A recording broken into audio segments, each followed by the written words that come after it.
Tingbangam Khudingmak Legalise Toubagi drug prostitute corruption su Legalise Toubagi Fagadoribra Haina Cada na Lengata Wahangkaya Handok-U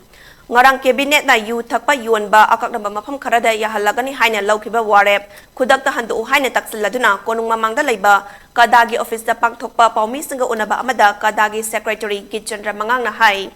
Ima ibel sing amadi Cada na chahi kaya mayai kaba chinjaki mayokta lauba pumnamag tung onyaram laga Yoo Legalise Toure haiba lengaki warep chatnabi yaroi Dry state ni haiduna Manipur Liquor Prohibition Act 1991 leidabasu mathau tawdraba thingbangam free thadok laga revenue tansi haiba tarabadi corruption su free tharo drug su fong na yol halasi prostitute su legalize tawduna maning tam halasi haina phungdokre mahak na hai Revenue la kadaba factory industry kaya spinning mill loktak project amadi cement factory kaya amabudi manghalaga Yoo dadi revenue tan gadi haiba wafam asi ikainingai ni Afaba Yoo sungduna hakchang sokaloi hairibasi afaba Yoo adu thakpada liver naroi hakchang da akaiba oiroi haibagi white paper puthou adugi sumathakta andro sekmai fayengda afaba Yoo puthoklaga mapan lamda thadokani not for sale in Manipur hairibasi kadai fawba chana hanba ngamgadawri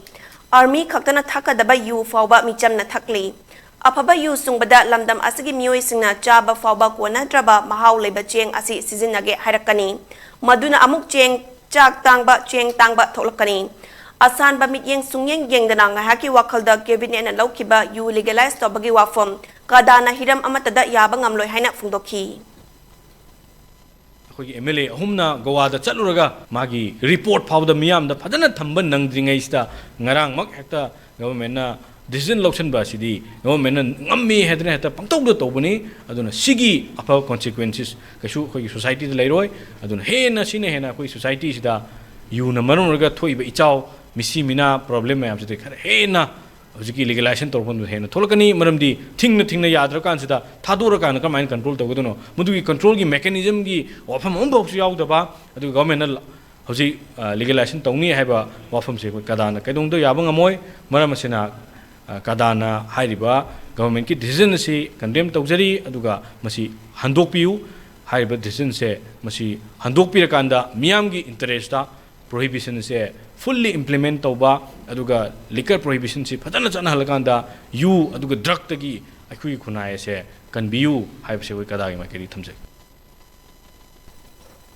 Thoram aduga mari lenina Cadagi thaumi nongthomba medana hai Manipur gi Yoo Wafam Khudingmaktage police na paisa laudaba yaude haibasi Cada na drive set pada phungdorakhi Yoo thingu hairaga paisa lauraga police na free thaduna lakli Yoo thakpadagi nupa kaya sikhibada lukhrabi kaya gi mikap mirau khontabi bagi mahutta loina sirasanu haibagi mawongda Loukhiba Warep handokadabani Nisa chabana imung kai kairoi lekaida akai bapi haiba khangna lorokliba Warep Cada na yaba ngamloi Masigi mayokta Cada amadi leibak miyamna khongjang sangsinaba sem sare haina lengaki mafamda jaksinwa thamlakli